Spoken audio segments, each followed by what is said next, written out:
हे friends, मैं हूं विनीत पांडर। आप सभी का स्वागत है ग्रीनस कंसल्टिंग के आज के वीडियो में। दोस्तों, आज के वीडियो में मैं बहुत ही इंपॉर्टेंट पॉइंट, बहुत ही इंपॉर्टेंट एनालिटिकल टेस्ट के बारे में बात करने वाला हूं, जिसका नाम है काई स्क्वायर। यस, अगर इंग्लिश में इसको बोलेंगे तो इसका मतलब है काई स्क्वायर। अगर हिंदी में बोलते हैं तो हिंदी में इसको हम ची स्क्वायर भी बोलते हैं, बट आप इसको काई स्क्वायर के नाम से समझिए। नाउ सिक्स सिग्मा के अंदर जिन्होंने भी ग्रीन बेल्ट किया हुआ है और वो ब्लैक बेल्ट सीखना चाहते हैं, ब्लैक बेल्ट के लिए बहुत ही इंपॉर्टेंट टॉपिक है। अगर आपने ब्लैक बेल्ट किया हुआ है तो फिर से इसको सीख लीजिए, अगर आपने काई स्क्वायर को अपने करिकुलम में नहीं सीखा है तो। और अगर आप लोगों ने सिक्स सिग्मा नहीं भी किया है बट इस टूल को यूज करना चाहते हैं, तब भी आपके लिए बहुत ही इंपॉर्टेंट टूल है। तो दोस्तों, वीडियो पूरा देखिएगा, क्योंकि मैं इस वीडियो में काई स्क्वायर के दो अलग अलग मेथड बताने वाला हूं, जो कि नॉर्मल कैलकुलेटिव मेथड है, और तीसरा मैं मिनी टैब मेथड भी आपको इस वीडियो में सिखाने वाला हूं। सो मिनी टैब को अगर सीखना है, काई स्क्वायर को सीखना है, तो वीडियो पूरा देखिएगा। तो सबसे पहले काई स्क्वायर की बात करते हैं, काई स्क्वायर यूज कहाँ होता है। तो सिक्स सिग्मा में हमें एक फॉर्मूला पढ़ाया जाता है, y is equal to function of x। इसका मतलब है जो मेरे y की वैल्यू है या जो मेरे y में वेरिएशन होता है, वो डिपेंड करता है x के वेरिएशन पे। तो y is equal to function of x। Now chi square को यूज कब करते हैं? जब मेरी y की वैल्यू एट्रीब्यूट और वेरिएबल हो, और मेरी x की वैल्यू एट्रीब्यूट या वेरिएबल हो। ठीक है, तो यहां पे हम हाइपोथेसिस टेस्टिंग को यूज करते हैं, यानी कि y का जो आउटपुट है, क्या वो इस x के कारण से आ रहा है या नहीं, ये देखने के लिए हम हाइपोथेसिस टेस्टिंग करते हैं। और उसी हाइपोथेसिस टेस्टिंग में एक मेथड है काई स्क्वायर। ठीक है, सो क्यों करते टेस्टिंग? क्योंकि अगर हमें ये पता चल जाए इस x के कारण से y वेरिएट हो रहा है, तो मैं अगर इस x को कंट्रोल कर लूंगा तो मेरा y कंट्रोल हो जाएगा। Okay, so we can reduce the variation of y if we know which x is contributing disturbing the y। So we validate the x and y with hypothesis testing. ठीक है, now chi square कहां use करते हैं ये समझिए। Now मैंने आपको बताया i का डेटा या तो वेरिएबल हो सकता है, एट्रीब्यूट हो सकता है। x का डेटा भी मेरा एट्रीब्यूट या वेरिएबल हो सकता है। नो, इस ग्राफ की सहायता से, इस टेबल की सहायता से आपको समझ में आएगा, अगर मेरे x का डेटा वेरिएबल है और मेरा y भी वेरिएबल है, तो मुझे रिग्रेशन मेथड यूज करना पड़ता है। पिछले वीडियो में मैंने रिग्रेशन बताया, आपको लिंक ऊपर मिल जाएगा। अगर मेरा x का डेटा वेरिएबल है, y एट्रीब्यूट है, तो यहाँ पे लॉजिस्टिक रिग्रेशन यूज होता है। लेकिन अगर x का डेटा एट्रीब्यूट है और y वेरिएबल है, तो मेरा mean, median test, T test, ANOVA ये यूज होते हैं। लेकिन अगर मेरे दोनों ही एट्रीब्यूट है, x is also attribute, y is also attribute, तो मेरा प्रोपोर्शन डिफेक्टिव और काई स्क्वायर टेस्ट यूज होता है। तो आप समझ गए, आप काई स्क्वायर का यूज कब करेंगे? जब x भी एट्रीब्यूट डेटा है, y भी जब एट्रीब्यूट डेटा है। Attribute data means good, not good, pass, fail, go, no go. जहां पे हमें किसी डायमेंशन की वैल्यू नहीं मिलती है, या तो काउंटिंग मिलता है या दो या तीन तरह के डिफरेंट वेरिएशन मिलते हैं, वो एट्रीब्यूट डेटा होता है। सो काई स्क्वायर को चूज करने के लिए आपको मिनी टैब के स्क्रीन में जाएंगे, जब आप असिस्टेंट मेथड को चूज करेंगे, वहां पर भी आपका ये डिफाइन किया हुआ है कि काई स्क्वायर कब यूज करते हैं। तो लिखा है चूज अ हाइपोथेसिस टेस्टिंग, कब कर सकते हैं ना। अगर आप देखोगे यहाँ पे कहता है choose on sample with a target, chi square goodness to fit, compare two sample with each other, chi-square test for association, compare more than two sample, chi-square test for association। now कैसे ये choose करेंगे? अभी इसके आगे जब आप बढ़ते हैं, सबसे पहले देखो एट्रीब्यूट बढ़ जाता है। तो कॉन्टिन्यूस डेटा यानी कि वेरिएबल डेटा में इसकी हम बात नहीं कर रहे हैं, हम बढ़ते हैं एट्रीब्यूट की तरफ। अगर आपका डेटा एट्रीब्यूट है and what are you comparing, percent in each outcome category, दोनों कैटेगरी के बीच परसेंटेज आप चेक कर रहे हो, टेस्ट कर रहे हो, तो you need to check the chi square test for association. ठीक है, सो एट्रीब्यूट में होता है, दो या दो से ज्यादा डेटा है तो हम उसको यूज कर सकते हैं। तो समझते हैं काई स्क्वायर का यूसेज क्या है। Chi square is use to compare two और more group proportion. Proportion basically या परसेंटेज है एक तरीके से, दोनों के बीच में परसेंटेज कॉन्फिडेंस कितना है। आर दे सेम और दे डिफरेंट, 100% इक्वल है या दोनों में वेरिएशन है। ये हमें समझ में आता है कोई भी दो तरह के डिफरेंट डेटा के ऊपर। वो x वर्सेस y हो सकता है, x वर्सेस x हो सकता है, y वर्सेस y हो सकता है, कुछ भी दो वैल्यू या दो से ज्यादा भी हो सकती हैं इसको चेक करने के लिए। सो काई स्क्वायर को यूज करने के लिए सबसे पहले एक एग्जांपल से समझते हैं। कंपनी के अंदर एक एचआर डिपार्टमेंट है, और वो ये चाहता है, ये देखना चाहता है कि जो ट्रेनर की एज है, नए ट्रेनर है, बिल्कुल नए आ गए, 1 साल बीटेक किया और सीधे आगे ट्रेनर बन गए, या जो एक्सपीरियंस ट्रेनर है, 10 साल 15 साल 20 साल का एक्सपीरियंस हो गया, जैसे मेरे को 19 साल का एक्सपीरियंस हो गया है। तो इन दोनों के ट्रेनिंग मेथड में, ट्रेनिंग जो देते हैं उसके बाद जो ट्रेनिंग की रेटिंग मिलती है, क्या इन दोनों में कोई रिलेशन है? Is there any linkage between age of trainer and the training rating? ठीक है, तो यहाँ पे वाई क्या है? वाई है मेरा रेटिंग, अच्छी रेटिंग या खराब रेटिंग मिलती है। ठीक है, तो टाइप ऑफ डेटा मेरा एट्रीब्यूट हो गया। रेटिंग क्या है? रेटिंग आपको 1 2 3 4 5 कोई वैल्यू तो नहीं मिलेगी ना कि रेटिंग है मेरी 80.1 mm, नहीं ना, 1 2 3 4 5 10 6 7 8 8 10 वैल्यू मिलेगी, सिंपल वैल्यू, तो attribute. Now what is the age? Age of trainer नया है, एक्सपीरियंस है, बहुत एक्सपीरियंस है, ये मेरा एक्स हो गया, तो दैट इज ऑल्सो एट्रीब्यूट, क्योंकि एज में भी कुछ ऐसा नहीं है, एज सिंपल काउंटिंग है। तो अगर काउंटिंग का डेटा है तो भी मेरा एट्रीब्यूट की कैटेगरी में आता है। तो इसका मतलब मेरा वाई रेटिंग एट्रीब्यूट है, एक्स एज एट्रीब्यूट है, और दोनों के बीच में मुझे लिंकेज को पता करना है, तो we will use the formula on tool chi squared. ठीक है, तो यहां तक आपका ये फंडा क्लियर हो गया। तो चलिए, अब हाइपोथेसिस टेस्टिंग करने के लिए सबसे पहले आपको हाइपोथेसिस टेस्टिंग के भी मैंने वीडियो बना रखे हैं, आपको लिंक पे मिल जाएगा। सबसे पहले हाइपोथेसिस टेस्टिंग में हमें हाइपोथेटिकली सिचुएशन को ड्रॉ करना होता है। Now what is hypothetical situation draw here? यहाँ पे कहता है कि दोनों के बीच में लिंकेज है, तो अभी मुझे नहीं पता है, तो मेरे लिए एक सिचुएशन हो गई कि दोनों के बीच में लिंकेज है, दोनों के बीच में लिंकेज नहीं है। सो हाइपोथेटिकल सिचुएशन में हम एच ओ और एच ए को डिफाइन करते हैं, जहां पे एच ओ का मतलब होता है कि data is not guilty, data is not problematic. इसका मतलब डेटा इज इंडिपेंडेंट, मतलब एज और रेटिंग के बीच में कोई रिलेशन नहीं है, दे आर इंडिपेंडेंट। एज और रेटिंग का कोई लेना देना नहीं है, तो लेना देना है ट्रेनिंग और रेटिंग का। ठीक है, तो यहां पे क्या है मेरा एचओ? एचओ में हमने माना कि एज और rating are independent, no relation, but उसका अल्टरनेटिव क्या होगा? Age and ratings are dependent. तो इसको हम बोलते हैं नल हाइपोथेसिस, इसको बोलते हैं अल्टरनेटिव हाइपोथेसिस। तो दो हाइपोथेसिस मान लिए मैंने। अब मुझे प्रूफ करना है कि या तो ये सही है या ये सही है। कैसे प्रूफ करते हैं आगे बताता हूं। इसको प्रूव करने के लिए the P value is the probability that we are wrong in rejecting the null hypothesis. Now यहां पे अगर आप देखोगे, तो अगर मेरे कैलकुलेशन से, मेरे कैलकुलेशन के बाद ये निकल के आता है कि मेरी जो पी वैल्यू है, पी वैल्यू कितनी होती है? P value basically alpha risk के बराबर होती है। जनरली हम 95% कॉन्फिडेंस पे लेते हैं, तो मेरा अल्फा जो रिस्क है वो होता है 0.05%। तो अब इस हाइपोथेसिस टेस्टिंग में, ये बेसिकली सॉरी, ये पी वैल्यू नहीं, ये अल्फा वैल्यू। तो अगर मेरी पी वैल्यू इस 0.05 से ज्यादा आती है, okay, if P is high keep this guy, मतलब एचओ मेरा सच है, दोनों इंडिपेंडेंट है। लेकिन अगर मेरी पी वैल्यू इस वैल्यू से कम आती है, ठीक है, तो मेरा एच अल्टरनेटिव ओके हो जाता है। अगर पी वैल्यू हाई होती है तो मेरा एच ओ ओके होता है, अगर पी वैल्यू लो होती है तो मेरा एच ए ओके होता है। किससे? 0.05 वैल्यू से। ठीक है, तो अब इसको हमें टेस्ट करना है कि पी वैल्यू क्या निकल के आती है। सबसे पहले इसको टेस्ट के लिए हमें एक टेबल बनानी पड़ेगी। टेबल में क्या लिखना है? एज मेरी नई और एक्सपीरियंस, तो ये मेरा एज हो गया, नया और एक्सपीरियंस, एक्स की वैल्यू हो गई। Now what is Y? Y कहता है लो एंड हाई, कि वाई में यहाँ पे मैंने 1 2 3 4 5 नहीं किया है, कहा कि रेटिंग या तो लो मिलेगी या हाई मिलेगी। तो ये एक टेबल बनाई कि नए लोगों ने जब ट्रेनिंग दी तो उनको 30 बार लो रेटिंग मिली, 150 बार हाई रेटिंग मिली। एक्सपीरियंस लोगों ने जब ट्रेनिंग दी तो उनको 45 बार लो रेटिंग मिली, 230 बार हाई रेटिंग मिली।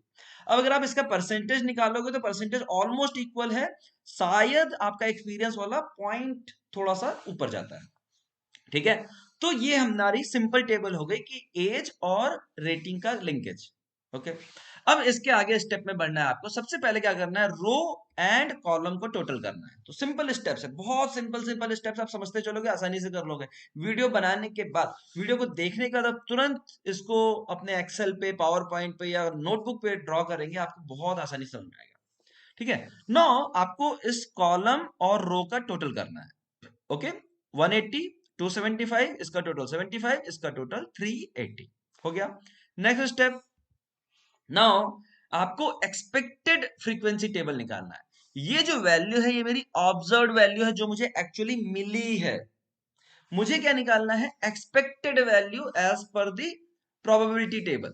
अब एक्सपेक्टेड वैल्यू का सिंपल फॉर्मूला है column total multiply by row total divided by grand total. Okay, column total क्या था? ये था।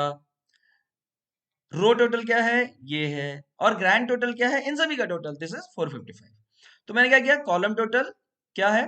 75 multiply by row total 180 divided by grand total 455। इसी तरीके से इसका देखो तो column total 380 row total 180 divided by 455। तो हम लोगों ने चारों का फॉर्मूला यहाँ पे लगा के कैलकुलेट कर दिया। वैल्यू है 29.6, 150.3, 45.3, 229.7। सिंपल। आप इसको कैलकुलेट करके साथ में देखिएगा तभी समझ में आएगा। नाउ जो नेक्स्ट आपको स्टेप है वो है O minus E, observe minus expected निकालना है। तो O मेरा ये था ऑब्जर्व वैल्यू 30, 45, 150, 230। एक्सपेक्टेड था grand total multiply by row total divided by grand total करके, ठीक है। Column total multiply by row total divided by grand total. ये मेरा वैल्यू था 29.6, 150.3, 45.3, 229.7। नाउ हमें क्या निकालना है? O minus E। तो O माइनस E क्या निकला? 30 minus 29.6, 150 minus 150.3, 45 minus 45.3, 230 minus 220.7। Okay, now यहां पे आप देखोगे तो मेरी ये दो वैल्यू तो प्लस में आ रही है 0.4, बट ये वैल्यू माइनस में आ रही है क्योंकि 150 माइनस 150.3 है। तो माइनस 0.3 जो आएगा वो लिखना है। इधर भी माइनस 0.3, इधर 0.3। ना O माइनस ई करने के बाद नेक्स्ट स्टेप है आपका, ये आपकी वैल्यू आ गई, दो प्लस में दो माइनस में, ठीक है। So now next step is O minus E का स्क्वायर करना है। सो O माइनस ई का स्क्वायर 0.4 इंटू 0.4 0.16 हो गया। अब माइनस माइनस को स्क्वायर करते हैं तो प्लस हो गया, तो वो भी आ गया 0.09, इधर भी 0.09, इधर भी 0.09, ठीक है। सो 0.16, 0.09, 0.09, 0.09, ये मेरे को चार वैल्यू मिल गई O माइनस ई का स्क्वायर। बहुत आसानी से समझिए, one by one steps, difficult नहीं है। बस ये मेथड आपको समझना है कि पहले क्या माइनस करना है, क्या प्लस करना है, क्या स्क्वायर करना है, क्या डिवाइड करना है। नाउ अब है compute the relative square difference. ये क्या है? यहां पे फॉर्मूला है O माइनस ई का स्क्वायर आपने किया था डिवाइडेड बाई ई से करना है, डिवाइडेड बाई उसी ब्लॉक के ई से। सो मुझे 0.16 मिला था यहाँ पे, और इसका ई क्या था एक्सपेक्टेड? 29.6, तो वैल्यू आ गई 0.005। यहाँ पे क्या था? 0.09 डिवाइडेड बाई इस कॉलम में 150.3 था, डिवाइड किया तो 0.0006 आ गया। इधर आ गया 0.002, इधर आ गया 0.0004। ये मेरे को चार वैल्यू मिल गए। ओके, ये रिलेटिव स्क्वायर डिफरेंस हो गया। अब काई स्क्वायर स्टैटिस्टिक्स जो है एक्स स्क्वायर, इसका मतलब होता है ये सभी रिलेटिव स्क्वायर का एडिशन, समेशन। जो ये चार वैल्यू आई हैं इन सबका summation is chi square statistics, जिसे हम एक्स स्क्वायर काई स्क्वायर बोलते हैं। तो इसकी वैल्यू सिंपल हो गई 0.005, 0.002 प्लस 0006 प्लस 0.004। वैल्यू आती है 0.0079 समथिंग आती है, तो ये राउंड फिगर में 0.008 हो गई। ना ये वैल्यू निकालने के बाद अगला स्टेप आपको थोड़ा सा समझना है। अगला स्टेप क्या कहता है? इस वैल्यू को लेके आपको काई स्क्वायर ग्राफ को इंटरप्रिटेट करना है। ना गूगल पे अगर आप सर्च करोगे तो ये काई स्क्वायर का ग्राफ मिल जाएगा। यहाँ पे हमारा डिग्री ऑफ फ्रीडम 1 है। अगर कहीं पे डिफाइन होता है तो वो डिग्री ऑफ फ्रीडम में आप अलग अलग लाइन हो जाती है। तो k की वैल्यू 1 है, डिग्री ऑफ फ्रीडम 1 है, तो ये हमने ब्लू लाइन ली है। ये 1 की लाइन है, ये 5 की है, ये 10 की है। इसी तरीके से 2, 3, 4, 5 सबकी लाइन आती है, ठीक है। तो उसका ये स्क्वायर डिस्ट्रीब्यूशन है, बेसिकली काई स्क्वायर का डिस्ट्रीब्यूशन है ना। आपकी वैल्यू है 0.008। ओके, 0.008 में आपको क्या देखना है कि मेरा जो ये 0.008 है काई स्क्वायर है, ये काई स्क्वायर का ग्राफ है, इस रीडिंग को पढ़ना है। 0.008 अगर आप देखते हो, यहां से रीडिंग पढ़ेंगे 0, 2, 3, 4, 5, तो 0.008 कहां पे आएगा? 0.008 यहां पे कहीं आएगा। ओके, तो अगर मैं इसको ड्रॉ करता हूं 0.008 को, ओके, मैं जरा इंक डिफरेंट कर देता हूं। ओके, सो 0.008 की अगर मैं बात करूं, ये वैल्यू मेरी आएगी यहां पे कहीं आएगी। ओके, क्योंकि यहां जीरो से बढ़ रहा है, यहां पे कहीं, यहां पे आएगी। ओके, तो अब मुझे क्या करना है? 0.008 पर ये वैल्यू कितनी है? अगर आप ये वैल्यू देखो तो 0.05 के ऊपर है। कितनी है ये नहीं पता चलेगा, अप्रोक्सीमेट आप बता सकते हो।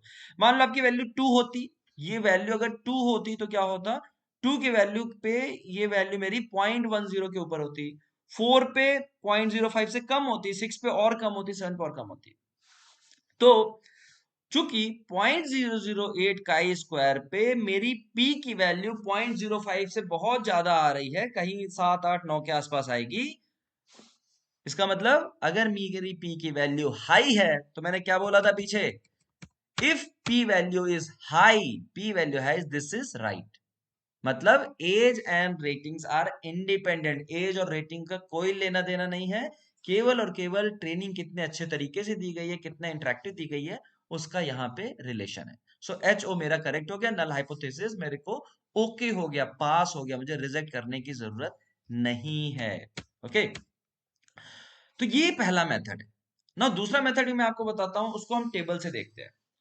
अब सबसे पहले आपके पास काई स्क्वायर 0.008 है, ये आपको काई स्क्वायर की टेबल आपको डाउनलोड करनी है, ये भी आपको मुझे मेरे ऐप पे मिल जाएगी, आप ऐप को डाउनलोड करके वहां से लिंक ले सकते हो। सो अब 0.008 वैल्यू को मुझे पढ़ना है कि पी की वैल्यू रीडिंग कहाँ होगी। 0.008 कहाँ पढ़ना है आपको, डिग्री ऑफ फ्रीडम 1 लिया था मैंने, तो 0.008 ये है, ये वैल्यू है काई स्क्वायर की वैल्यू, ये सब काई स्क्वायर की वैल्यू है, ठीक है। सो 0.008 अगर आप देखोगे तो 0.004 है ये, और ये 0.016 है। इसका मतलब क्या है कि मेरी पी वैल्यू इसके और इसके बीच में है, एग्जैक्ट वैल्यू नहीं मिली लेकिन इसके और इसके बीच में है, तो क्या मैं कह सकता हूं कि मेरी पी वैल्यू 0.9 से इससे ज्यादा लेकिन 0.95 से कम है। कितनी होगी, कुछ होगी, 0.912, 0.932, 0.92, कुछ भी हो सकती है इन दोनों के बीच में। सो अगेन मेरी पी वैल्यू 0.05 से बहुत ज्यादा है, इसलिए मेरा एच ओ यानी कि नल हाइपोथेसिस एक्सेप्टेड है, पास होता है, ठीक है। तो ये दूसरा मेथड बताया। चलिए मैं आपको तीसरा मेथड बताता हूं, और तीसरा मेथड के लिए मुझे आपको मिनी टैब पे ले चलना होगा, लेकिन उसके पहले मुझे ये डेटा चाहिए होगा मिनी टैब के लिए। तो हमारे पास ये 4 वैल्यू है, ओके। अब मैंने आपको यहाँ पे मिनी टैब दिखा दिया, मिनी टैब पे मैंने ये वैल्यू, सबसे पहले हम लोगों ने यहाँ पे एज लिया था, सो एज में है मेरे पास न्यू एंड एक्सपीरियंस्ड बंदे, यहाँ पे रेटिंग है मेरी लो एंड हाई। अगर आप न्यू की बात करो, हमने 30 लिया था, यहाँ 45 लिया था, इधर 150 लिया था, इधर 230 लिया था, करेक्ट, ठीक है। 30, 45, 150, 230। अब इस वैल्यू को पकड़ के मुझे काई स्क्वायर एनालिसिस करना है। उसके लिए सबसे पहले हम स्टैट पे जाएंगे, स्टैट पे जाने के बाद टेबल्स पे जाएंगे, टेबल के जाने के बाद chi square test for association पे क्लिक करेंगे। अब मेरा डेटा का है summarise data in two way table, okay. तो किसमें है, इसमें है, लो है, हाई है, स्टैटिस्टिक्स मैं देख लूंगा, E cell contribution to chi square ये भी लिख दूंगा, ओके, सबको ओके किया मैंने, और ये मेरी वैल्यू निकल गई। नाउ 30, 150, ये मेरा देखो, ये ई है एक्सपेक्टेड, और आप देखोगे यहाँ पे सबका दिखा है count expected and contribution to chi square, ये कंट्रीब्यूशन दिया हुआ है लास्ट वाला टू काई स्क्वायर। तो ये तो मेरी वैल्यू हो गया। अब मुझे देखना क्या है, देखो यहाँ पे भी ऐड कर दिया 75, 380, 450, 180। अब मेरे को नीचे आना है, देखना है value, what is chi square की जो वैल्यू आ रही है यहाँ पे 0.007, जो कि मैंने आपको बताया था मेरी आई थी 0.008, क्योंकि उसकी वैल्यू थी 0.007962, और पी वैल्यू कितनी आ रही है 0.932, ओके। सो 0.932 अगर आप यहां पे मैच करो तो हमारी वैल्यू कितनी आनी चाहिए थी, 0.9 से 0.95 के बीच में, और मिनी टाइप कितनी वैल्यू दे रहा है 0.932, which is equal to this table, okay. और यहां पर भी हमने क्या कहा था कि हमारी वैल्यू 0.05 से बहुत ज्यादा है, कितनी ज्यादा है 0.932 है, इसलिए हमने एच ओ को पास किया था। तीसरी चीज आप देख लो, यहाँ पे क्या बोला था, अगर 0.05 से मेरी वैल्यू ज्यादा होगी, जो कि बहुत ज्यादा है 0.932, इसलिए हमने एच ए को पास किया। तो दोस्तों उम्मीद करता हूँ वीडियो आपको पसंद आया होगा, काई स्क्वायर बहुत पसंद आया होगा।